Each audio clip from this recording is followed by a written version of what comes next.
Hello guys, আজকে চলে গিয়েছিলাম হচ্ছে বহরমপুর ফুড পার্কের ওখানে। ফুড পার্কে যাব আর নেশাতে যাব না এমন কখনো হয়েছে নাকি? আমরা প্রায়ই এখানে আসি, দেখে নাও এদের মেনু কার্ড, চিকেন পকোড়া থেকে শুরু করে ফিশ ফ্রাই, ভেজ পকোড়া সব কিছুই এখানে পাওয়া যায়।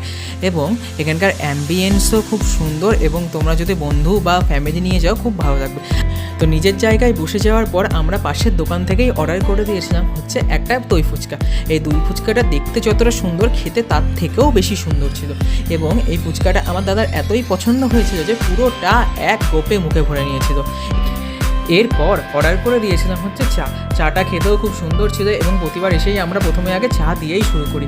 তো চায়ের পর ভাবলাম যে আমরা চাউমিন খাই, অনেকদিন চাউমিন খাওয়া হয়নি। তো চাউমিনটাও খেতে খুব সুন্দর ছিল এবং খুব ফ্রেশভাবে আমাদেরকে বানিয়ে দিয়েছিল। আর যেটা না খেলেই এখানে যাওয়া কমপ্লিট হয় না, চিকেন পকোড়া। চিকেন পকোড়া খেতে আমার এত ভালো লাগে, যেরকমই হোক আমি খেয়ে নেবো জাস্ট। এবার চা খেতে খেতে চলো টাটা বাই বাই। তোমাদের যদি ভিডিওটা ভালো লেগে থাকে